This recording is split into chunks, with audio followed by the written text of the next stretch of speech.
Before we get into the podcast, I want to take a second to talk about our company, Lonely Cowboy, and what we do, what we stand for, and what we're trying to accomplish. More specifically with the Lonely Cowboy Scholarship Fund. Our scholarship fund is used to create scholarships for high school seniors across the country that are interested in mental health education. And through the collaborations we do with tattoo artists, as well as the podcast episodes, we hope to normalize the conversation and continue talking about mental health in a fashion that is digestible to everyone. If you're interested in learning more about Lonely Cowboy, you can check out our site, www.lonelycowboyco.com. You'll be able to find the scholarship fund page and the GoFundMe link. I'll put that in the description below, as well as the clothing we produce, as well as some of the past tattoo artist collaborations we've done. Going forward, Lonely Cowboy is going to continue the podcast with tattoo artists and basically anyone who's interested in mental health. I want to thank you guys for listening and supporting. It means the world to me. And without further ado, enjoy this episode of CONVOS with KEEGS. All right, welcome back to another episode of CONVOS with KEEGS. I'm here with Zeb Marshall, tattoo artist out of Melbourne, Australia. Is that correct? Yeah, I'm working out of Melbourne at the moment. I'm from New Zealand though, so I've been here for like 7 years now, six and a half. So, Gotcha. but my whole tattoo career has been in Australia, Melbourne. So Gotcha. yeah, So yeah. what got you into the tattoo world? Um, you want the long story or you want the short story? Oh, the long story for sure. How Yeah, we much got time do we time. have? Okay. We got time. Well, it would have probably okay. So I think it all started when I was about 23, and I was traveling through Cambodia with a couple friends, and we were just doing like hippie shit. We were just like spitting fire on the beach and like living without like a care in the world, and just doing basically nothing, but just everything, just living. Hmm. And basically I did we one of my friends was like, oh, there's this little mini doof thing, which is like a festival up the road, like a few hundred people. We're just gonna go and like take some acid and stuff like that. I'm like, fuck yeah, sweet. So um so we all go and I take acid. It's like my first time taking acid, and I was just tripping out real hard, like in a good way. And then I ended up going back to the hostel that we're all like the commune that we're all staying at. And I was like, I had this whole moment like, what the fuck am I doing with my life? Like, I'm just like doing not a whole bunch of anything. I'm just working in like hospitality, making coffees, you know, like there's so much more. There's got to be more that I should be doing. And so Yeah. I sat in my bed and I'm like, I went to my friend actually. I was like, oh my God, I gotta go write. And she was like, okay, dude, go do that. So, so I was like, oh yeah, I'm just gonna go write. She's like, all right.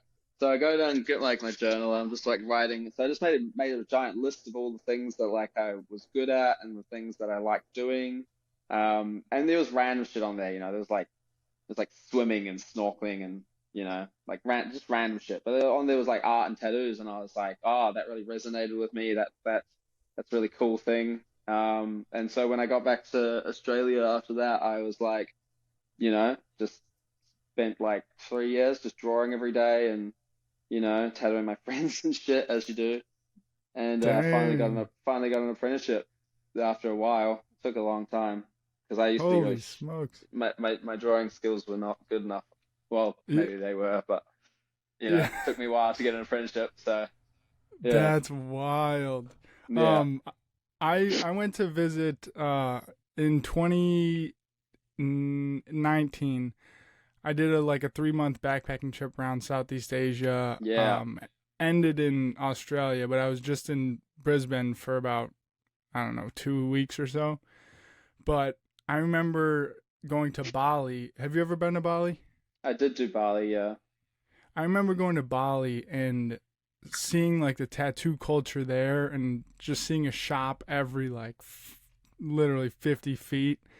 And that's kind of what introduced me to, the world of ah, tattooing. yeah, yeah, yeah. And then I went to Australia and the tattoo culture is huge there It's too. massive. Yeah, It's Yeah, heaps crazy. of people. Heaps of people have tattoos here. It's crazy. Yeah. Isn't there, correct me if I'm wrong, but is it still frowned upon in some ways? Like you can't go into certain clubs or gyms? I could be totally Yeah, botching it that. depends. It depends on what city you're in.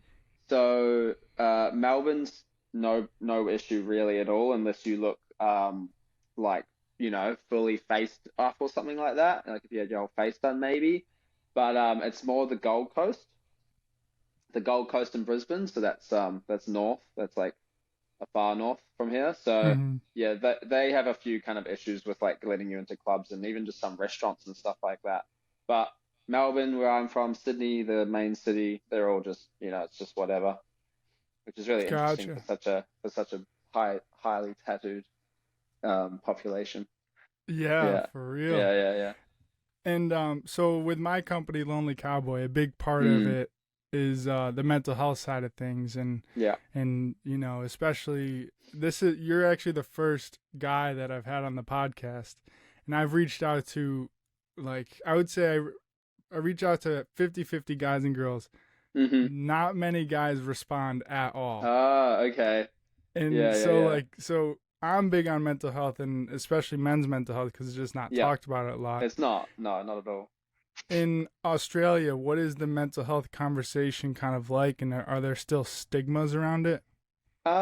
I feel like it's really interesting, at least in my circles. There's not so much stigmas, but it's definitely at a point where men are comfortable to talk about it.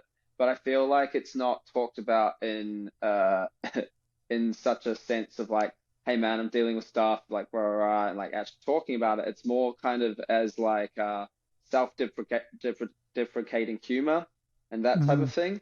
People use it and they're just like, oh yeah, like I'm just doing this and that's why I'm like this. And it's more this kind of like joke in a way. People use it as like a humorous thing. And I think it's people kind of, yeah, like they use that as a personality identity trait. And so it can be really tricky to break past that wall just to be like, well, are you actually okay? Or, are you trying to just like get some attention to it, but you don't know how to ask for help or that type of Yeah, thing? So it is a bit tricky like that. I feel like people have these barriers up and they hide behind the the joking humor that they make about it. totally. Yeah. Do you think that being in the space of tattooing, but more broadly, like just being a creative person, Mm. his art and tattoos now, I guess, been a type of escape or like a type of coping with your day to day life, whether it's good, bad, whatever. Is that Mm. tattooing just like your way to kind of express yourself? Yeah, it's interesting you say that. I've always kind of viewed my uh my creativity as like some has had some sort of like origin of like your darker self or your darker mind, and that's not necessarily mental health, but I've gone in and out of good and bad mental health, as so has probably everyone. And I've noticed that when I'm in a good mental health state, I actually create and produce better art and I'm more motivated to do so. I think a lot of tattoo artists, especially tattoo artists, probably other creatives like musicians as well, but I reckon a lot of tattoo artists have this fear that if they work on their mental health and get to a state of actually being like on top of it or mentally healthy, that they won't have something to dig into to use as like inspiration almost. I think a lot of people, yeah, they think that without some sort of depression or without some sort of anxiety or whatever it is, they're not going to be able to create good art.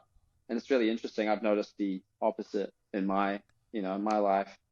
When I'm Yeah, when I'm feeling good, I make better art, and it can be the most crazy shit. It can be like the darkest shit that I'll draw, but I'm feeling great. You know what I mean? yeah, So that is yeah, wild. And yeah, your style in particular with tattoos is right up mm, my alley. Like I like mm, that, the dark kind of gothic, more bold but also very detailed. I don't exactly know how to explain it cuz it doesn't really fit into like one specific category, yeah. you know? It always happens. Um, People are like, "What's your style, man?" I'm like, "I don't know." yeah, Yeah, because I mean, in tattooing, like the big ones that stand out to me as far as like notable styles are American traditional, Japanese traditional, fine line, and I mean, those are really the three big ones they now. are. They're always going to be the big ones. Realism now is coming through. Black and gray realism is pretty big, Yep, but yeah, realism. Yep. realism. Um, But what inspires your artwork, and like what influences have you had in your life that kind of create the creativity in your brain? um, honestly, I find that I just pull a lot of inspiration from other artists. I think that a lot of people like to, sit down and they're like, oh no, but it comes from this thing or it comes from that thing. To be honest, man, I just scroll the shit out of Instagram and look at cool shit and I'm like, that looks fucking sick. I want to do stuff like that. You Yeah.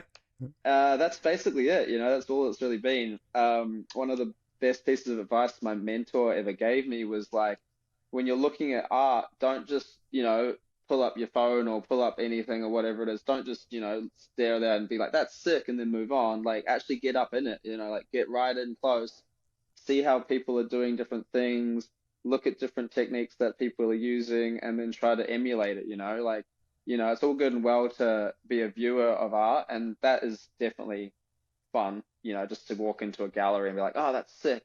But to actually, kind of put your mind in the, where the artist's mind is and be like, well, how did they actually create that? That's like the how. I guess where it comes from, I don't know, man. Sometimes I'll just sit there and I'll be like, free drawing and like just drawing straight out of my brain. And other times I'm like using like 20 different references. Like I've got a whole fucking like, I've got like on my phone and like my iPad, it's all wow. And I've got like pictures everywhere of just like 14 different things that I'm trying to all push into the same drawing. So, honestly, I think it's very visual for me. Like I'm very visually stimulated like that. So I think a lot of it is definitely just like viewing other people's things and just trying to like be like, I want to be on that level. Yeah, yeah. Yeah. Is is music does music play any influence in your creativity or your creative process? Yeah, in a sense, I wouldn't say that it does directly, but I would say that it's part of my process. So when I'm sitting down to draw a design for a tattoo, when I'm like sitting down to draw something for myself or Flash or whatever it is, I'm always blasting tunes, and it just gets me in the right headspace. So it's not necessarily like I'll go listen to music and be like, oh, that inspires me to draw this. It's more that it's just part of my process, and in that sense, it motivates me to get it done. I'll get distracted otherwise. I'll just sit there and I'll just be like, oh yeah, I'll just like do, Yeah. and I'll like look down at my page. I'm like, oh, I've just been scribbling. You haven't actually like gotten anywhere. So for me, like Yeah. I'll listen to like pretty hard stuff. Like I'll go from like drum and bass to side trance to like heavy metal. It's all pretty like fast-paced music. So it definitely plays a part in me just like getting it done because every day I'm just like new design, new design, new design, and just to keep up the momentum. Otherwise, Yeah. I Yep. feel like I fall behind. Yeah, Yep. I totally agree. And I think that's not talked about enough is like if you want to be an artist of any kind, on days that you don't feel like doing art, you have to force you yourself still just gotta to do it. Yeah, yeah, just to yeah, keep it going and to yeah, keep that routine. Before I absolutely. forget, I wanted to Yeah, make sure I asked you about this because I find this super fascinating and it is a big part of tattoo history.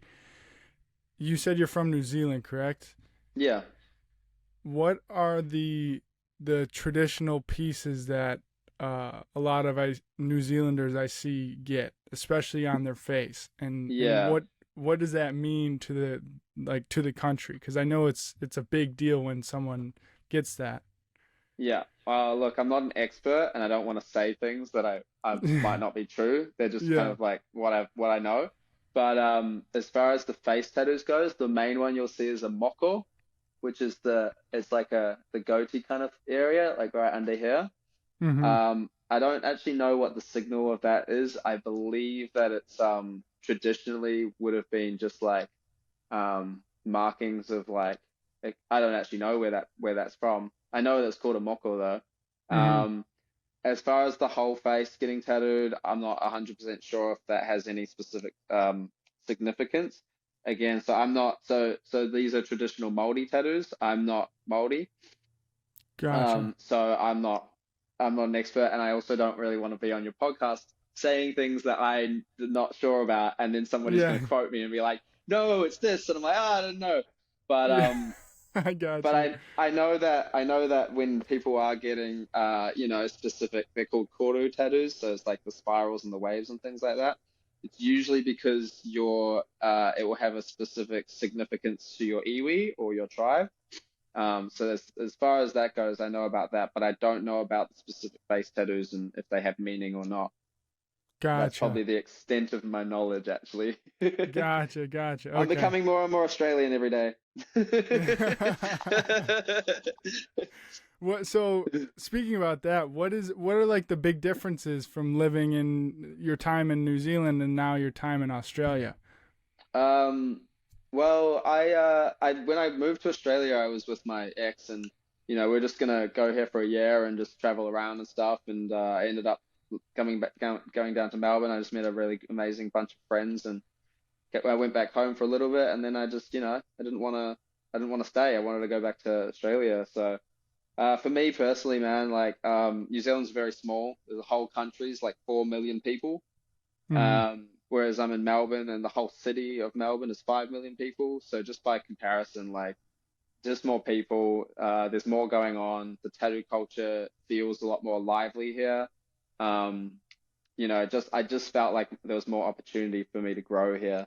And obviously I was surrounded by awesome people, so that was part of it as well. But Gotcha. the cultural differences are pretty similar. Gotcha. And Mm. like you just said about the tattoo scene in Australia specifically, is there a shop pretty much every 100 feet in the big cities? Because like I'll go on Um, Instagram and yeah, every single Australian I see is fucking tatted up yeah. completely. Um, yeah, actually, I mean, if you're in the middle core of the city, yeah, there actually is. I'm just trying to map it out of my brain about with a suburb that I tattoo, and Yeah. there's easily like, 5 or 6 studios just in that suburb. And the suburb's Jeez. tiny. The suburb's tiny. It's like a square kilometer or maybe 2 square kilometers or something like I don't know. It's about that, whatever. Probably got Hmm. that wrong, but it's small. Yeah. Where are you from, by the way? Buffalo, New York. Okay, cool.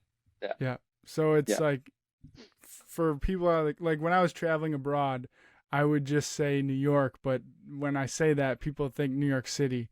yeah. Because New York's the whole And state as well as the city, right? yeah, yeah. Yeah. So I'm about 6 hours away, like 6 hours west of New York City. Okay. Yeah. Yeah. Um, Um. yeah, it's a way different than Australia as far as like Yeah. culture and it's Yeah. like could not be more opposite. Yeah. Um, but when I was traveling, like I said, it was 2019 going into 2020, so when I got to Thailand, COVID hit. Mm. And then I had my flight to Australia completely out of money, so I got a hostel in Brisbane. Was Yeah. just trying to figure out a way to get back to the states before the whole world shut down. Yeah, Um, for sure. but for my 2 weeks there, Mm. like I loved it, and I fucking love partying with Australians. Yeah, they go hard. Yeah. Yeah, they Um, go crazy. They go crazy sometimes. Yeah. what is the like as far as partying and mental health? Because I know for me, like I struggled a few years ago just partying too Mm. much, Yeah. and especially just with the culture in the states too. Like partying is especially in Buffalo actually, Mm. drinking specifically is Yeah. so big. Yeah. Um, do you think that that's also kind of just the cultural norm in Australia? Oh God, yeah. The drinking culture and the binge drinking culture here is insane. It's off the charts. It's like, and I don't have any problem with any specific substance. I feel like they should all be treated as what they are. It's a substance, and it's people's responsibility to deal with them appropriately. But Mm, the culture around it's big. I feel like I always used to have, personally for me, like I think everyone's probably done this once in their life. You're going through stuff and you use drugs and alcohol as like an escapism, as like a way to distract yourself from what's really from the underlying, whatever's going on.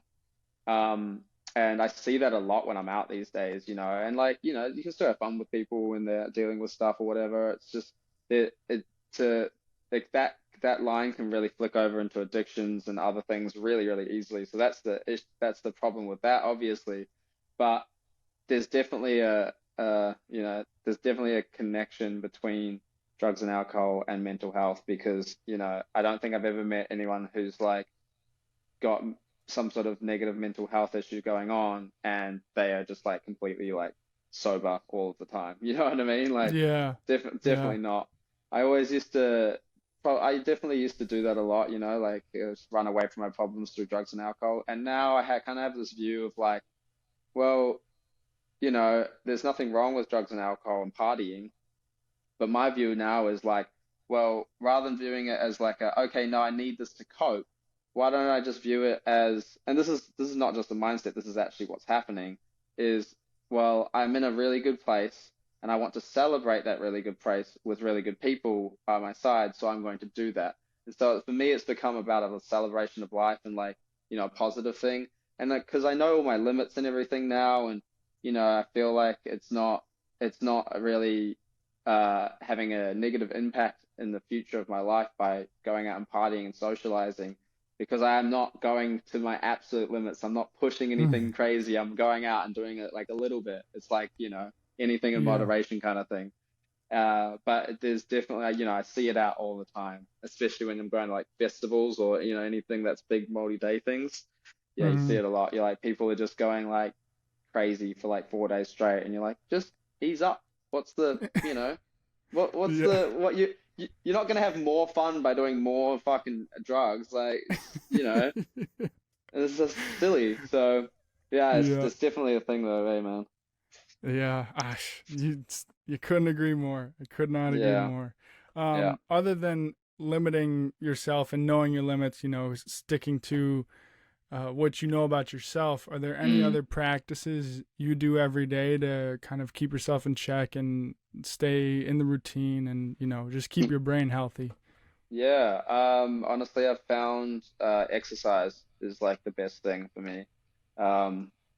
Just having a morning routine. Like I used to be like a mad night owl. I'd be out, like I'd finish tattooing at like 6, 7 p.m. maybe later. I'd go home, I'd like do my design, for the next day. I'd have dinner real late, nearly midnight, and then stay up to like 2 watching movies and shit. And then you'd wake up at like 10 a.m. and do it all again. And I was getting into this cycle of just being like more and more tired. And I was like, fuck, I gotta like change this up. So I started doing my designs in the morning, waking up at like, well, first I started just trying to wake up an hour or so earlier, but I just changed to doing my designs in the morning. And once I had my designs ready, then I like clean my house, do my like exercise because I've got every fucking tattooer's got this. You got fucking bad back issue or whatever. So I've got to fucking warm up my back before I get into the studio now, like an old Yeah. fart. I'm like not even old. I'm already fucked my back up. It's shit. But so I do have to do my like exercises in the mornings. But like just that, man. Just even just having just consistency. It doesn't even have to be like, oh, I'm doing like an hour of meditation and I'm just doing this and this. It's like, nah, just literally just like 10 minutes on the floor doing some fucking warm ups and some stretches, hour and a half doing my design, breakfast, quick vacuum of the house, out the door. Like it's just so simple, but like it's hard to start the rhythm and get it going, you know? And even now, if I have a day that I'm just like chilling, like, and I like sleep in late because I don't have a design on or whatever it is, it's like, I just try to remind myself, like, look, you don't have to be 100% strict on yourself 100% of the time just to feel like you're doing it. I think that tricks up a lot of people. They're like, oh, I really want to get a routine going and all this stuff, and then they'll get it going really well for a week, and then like the next week they'll like falter and won't get it going, and they're like, oh, okay, well then it's all over. It's like, no, you haven't crumbled it all down to the ground. Yeah. You just need to like habitualize yourself and get it going again. Like, it takes a little while to get used to and changing your lifestyle up like that. But yeah, it's just the little things, man. Just Yeah. consistency. Yeah. It takes forever to be consistent at something. Oh And God, yeah.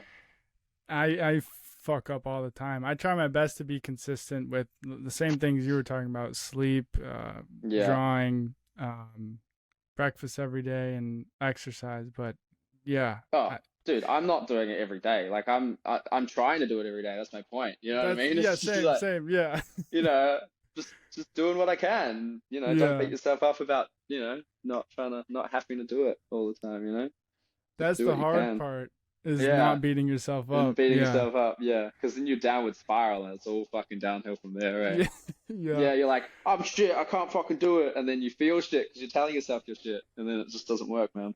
Just a Yeah. spiral. Yep. The spiral. Um, Getting back into tattoos a little bit. Yeah, yeah. So I see your hands are covered. So I would imagine. Oh, damn. Palms as well, yeah. Yeah. Yeah. Um, I would imagine those palms had to kill. Yeah, they were pretty spicy. Oh, good Pretty Lord. spicy. Yeah. So what is the longest you've had to sit in a chair to be a client of a tattoo, and what's the Sorry, longest that you've had to tattoo? right, okay. So I've been tattooed the longest was 7.5 hours, Oh, on my chest. So that was fun. good Uh, Lord. yeah, that was my second ever tattoo. Oh my Yeah, I God. just went straight into it. I was just like, fucking, yeah, let's go. And the longest I've tattooed for was like 12 hours, I think. Yeah, Holy shit. yeah, yeah, I tattooed How for like 12 hours. how is that client doing after 12 hours? They were all right. It was on their arm, so they were okay. I'm not super heavy-handed. I'm reasonably gentle, so they were okay. They were fucked, obviously. They walked out of Yeah. there just like their soul had left their body, and they were like, "I need to go lie in bed for like 3 days to recover." But they did it. You know what I mean? That's all that matters. Yeah. I Yeah. don't know what fucking possessed me to tattoo for so long, but it's basically two full Damn. days. Yeah. Yeah, that's crazy. Yeah, yeah. What advice would you give to anyone who's looking to get either their first tattoo or they're looking to get like a big piece that's going to take Mm, over 6 hours? yeah. So, I mean, if it's your first tattoo, just find something that really resonates with you. The first tattoo is always that like kind of step off into the deep end kind of feeling. For me, the thing that helped me a lot was having something that had meaning to me. And some people just want to go into it and have something that looks cool, but if it helps you, just find something that has a little bit of meaning to you. It doesn't have to be much. It can just be like, I like, you know, fucking pizza. All right, get a pizza tattooed on you. Like, no, you know Yeah, what I mean? yeah. Just whatever Yeah, it yeah, is, right? yeah. It doesn't have to be things. But that helps some people get over that first jump, and then once you're Mhm. kind of there, you can be like, okay, maybe I'll just get something that looks cool now. And the other thing is definitely just trust your artist. If they Mhm. recommend something to you, just talk to them about it, see their reasoning for it. Don't just go into everything like willy-nilly. You get a say, but just trust their opinion on some things. Don't go too, if the artist's like, oh, it's too small to get that detail in there, maybe they know what they're talking about. Yeah. As for getting large scale pieces, I mean, look, if you're already getting large scale pieces, you've probably been tattooed before a couple times, but I would just say if it's like continuous projects and things like that, like if it's a full back piece or something like that, my recommendation, and this is how I do it, I would just recommend just saving up first and then getting it started. Because the amount of people that I seek in my studio or that I've tattooed, and they're like, yeah, I want to start a sleeve, or I want to start a back piece, or I want to start a chest piece, and they'll start it, get the whole thing lined out, and then you won't see them for a year or two. One of my workmates is tattooing this guy, and he has had two tattoo sessions on a back piece in like 6 years or something like that. And it's impossible. It's like you're never gonna get it done. Just save up the money, decide what Yeah. you want, and just smash it out. Just if it's big stuff, and then Yeah. leave it for a while. That's just my recommendation. Yeah. I think my tap out like time limit. The longest I've had was 6.5 Yeah, hours on my yeah, chest and like yeah, right into my sternum.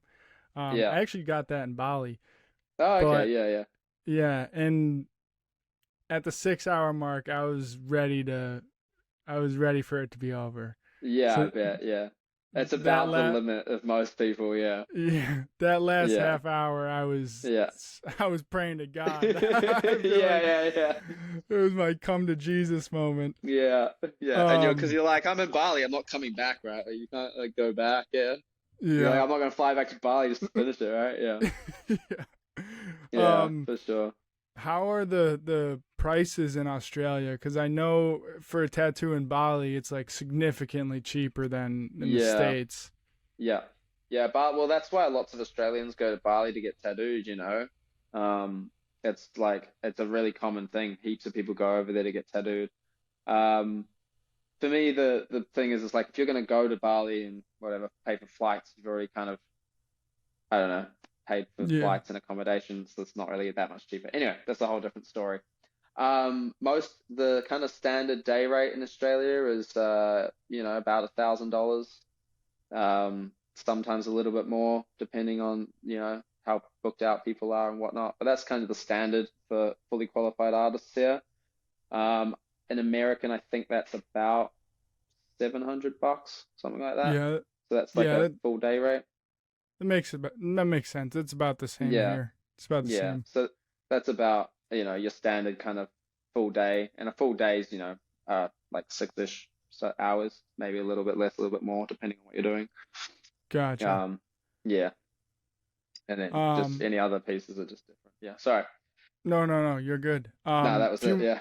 oh, a few more questions and then we Yeah, can wrap bro. it up. No, I've got heaps of time, man. So I'm totally happy chatting to you. So if you got Right lay on. it on, I'm happy to stay and hang Right out. It's all on. good. Yeah, Appreciate it. no So worries. fine line tattooing. I know it's Yeah. getting really big in the States, like Mm, growing at a rate that is just unbelievable to watch. mm. What are your thoughts on fine line tattooing, and is it gaining popularity in Australia as well? Oh yeah, it's pretty big here. That's how I started tattooing. I was doing basically fine line tattoos to start. My opinion on them, look, I think it's just like any other tattoo style. They can be done well and they can be done not so well, you know. I think it's just dependent on the skill. It's really tricky to say, right? Because it's such a new style that we don't have evidence of how it's going to look in skin after 20, 30, 40 years, you know what I mean? Whereas you have evidence of that with American traditional, you have evidence of it with Japanese, traditional Japanese, and all that type of stuff. You don't really have evidence of it for this type of style. So it's really hard to say what the longevity of these tattoos is going to look like. Honestly, the last 10 years of tattooing, in my opinion, has just been mass exploration and pushing the boundaries to see what's possible. So I think it's kind of that new step of like, all right, well, you know, we're just going to test the limits and see how things are going to look. And we're going to fucking find out in 20 years how these fine line tattoos are going to look. I think Mm, most of them will be fine if you give them enough space to breathe and things like that. I think they'll be fine because when you think about a line in the skin, you run a line into the skin. Over time, that ink spreads throughout the skin. The skin cells break apart and the ink spreads. So I think if anything, those lines are just going to thicken up. I don't think if once they're in the skin, I don't think they're going to fade away if they're in there properly.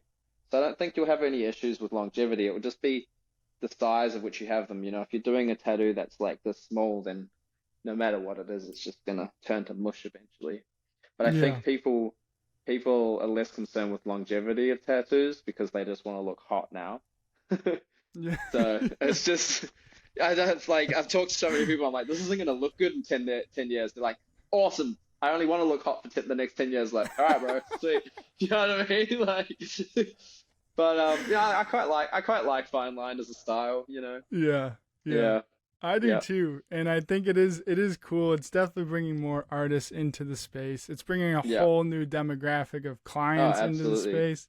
Yeah. Um, I find it very interesting about just like, because let's use you for an example. Your tattoo style right now that you're doing, a fine line artist couldn't just jump into that, you know?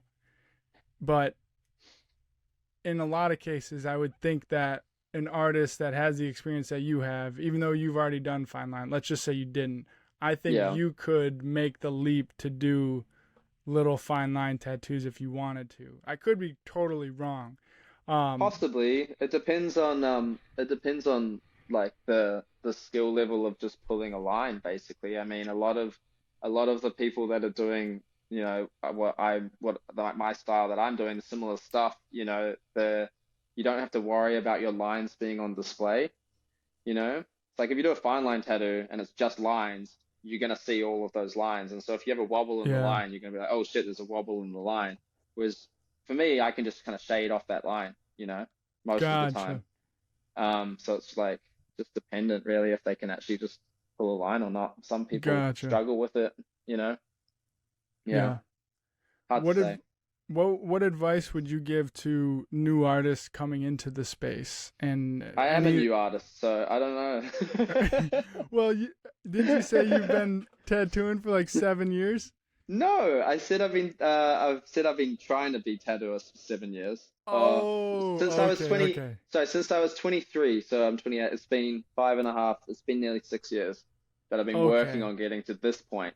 It took me three of those years to actually get my apprenticeship. One of those years I was on the floor. I've been tattooing for 2 years. okay. Well, Yeah. still 2 years.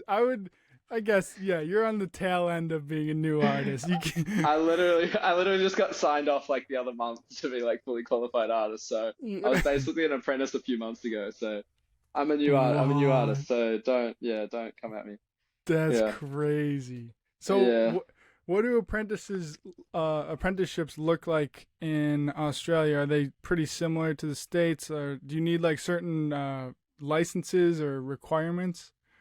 It depends on which state you're in, which will determine if you need a license or not. So if you're in New South Wales or Queensland, you need a license, but in Victoria, where I am, you don't. Anyone can tattoo anyone as long as you're over 18 and it's legal. So you actually don't need that. But the apprenticeship itself depends on where you go. Most of the time, it's usually 6 months to a year of just cleaning the shop, helping out, fucking just being a bitch, basically. Just doing all the bitch jobs, going to get people's lunches, helping out doing bookings and shit like that. Um, and then they give you a tattoo machine and be like, yeah, here we go, kid. This is how it's done. Yeah. So I don't know if that's similar to America, and how the apprenticeship system is over there. I would assume it's similar in the sense that it's like fucking really unregulated and it's really like under the table, you know? Yep. It is the Like same. yeah, well, it's like that, right? It's just like you just like a wink wink, a nudge and a handshake, and then it's like, all right, cool, you're an apprentice now. It's like there's no contracts or any formalities or any like there's no schooling, there's no school for it, like you want to be a Yeah. plumber, well there's a trade school for that, right? Like you want to be an electrician, there's a trade school for that.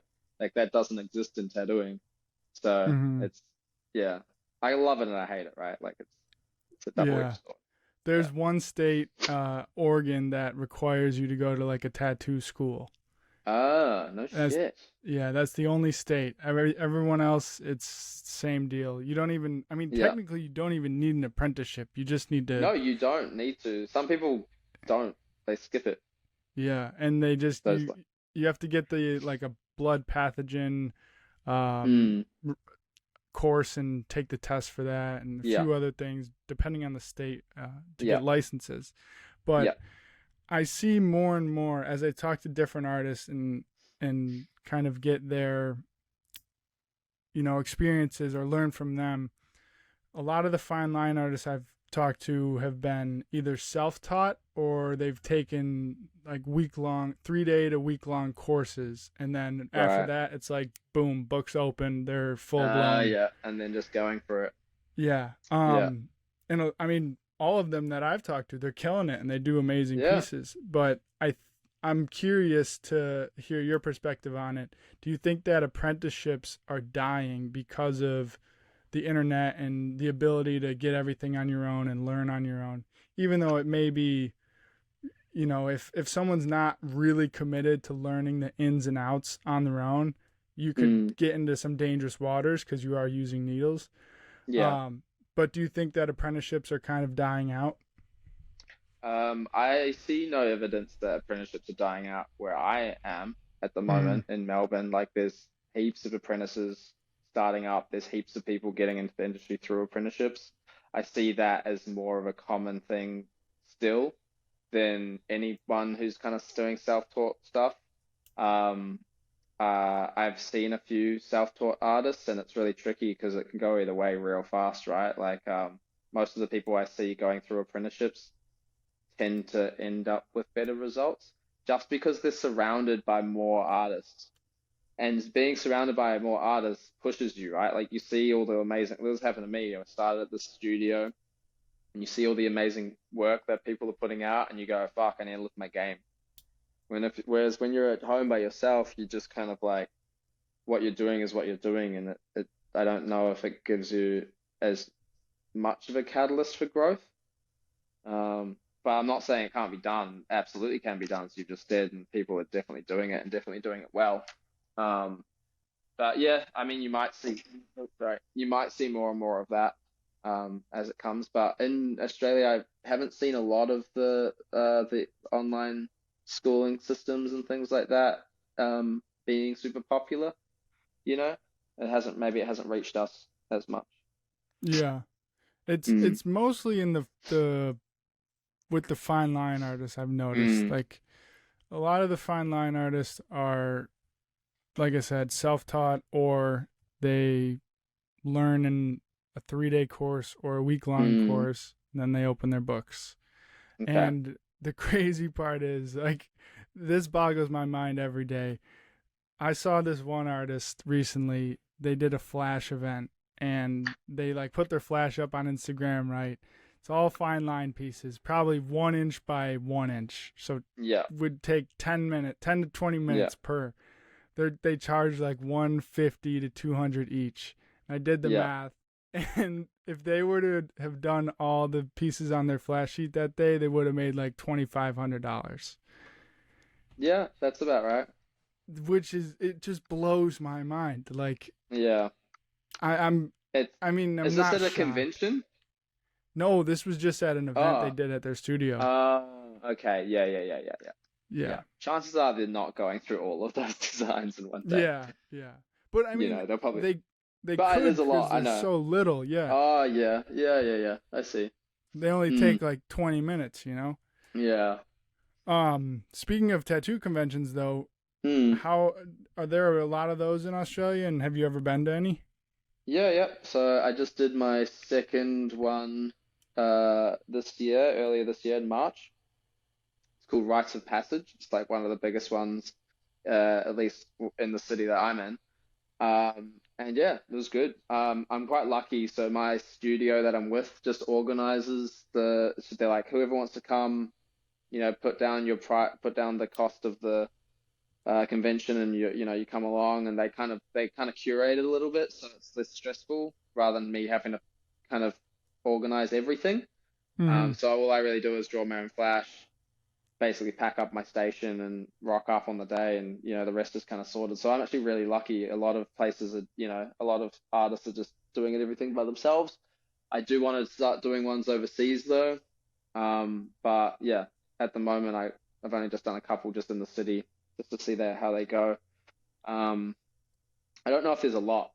I think there's one or two a year in Melbourne, Gotcha, and there's like one in Sydney and one in Brisbane or something like that a year.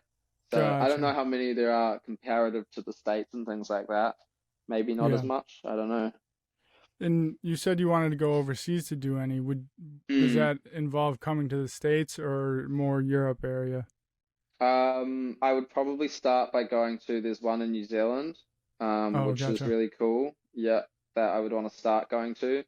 And then I'd probably do Europe. I think there's one called Gods of Ink, and there's another one, but that's not for a while now. Um, I, you know, I've only got my like next week planned. I don't have any plans for Yeah. like next year, bro. I don't have a Yeah. 5-year plan. Yeah. Let Gotcha. me just get through tomorrow, and I'll touch base with you. You know, Yeah. yeah. Oh, that's hilarious. I'm the same way, man. Yeah, Um, well, hey, I gotta wrap it up. I gotta yeah, bro. hop on another call here in a bit. But Yeah, I want to thank you all so good. much for doing this. And if anyone wants to get tattooed by you, it probably won't be anyone from the States because that's a long fucking flight. It's a bit of a flight. Yeah. Yeah. But if anyone wants to at least check you out, see your artwork, where can they find you and how can they book with you? So it's all done on Instagram. It's Zebra Inc. Zebra underscore Inc. And I just do everything on there as well. So it's all DM messages and things like that. Yeah, that's me. Right on. Well, Yeah. I appreciate you so much. Stay in touch if you need anything. If you ever want to come to the States and tattoo here, I know a ton of Yeah. artists. Cool. And yeah, I appreciate you, man. I'll talk to you All good, soon. Of brother. Thanks very much for having me on. course. Peace. Peace.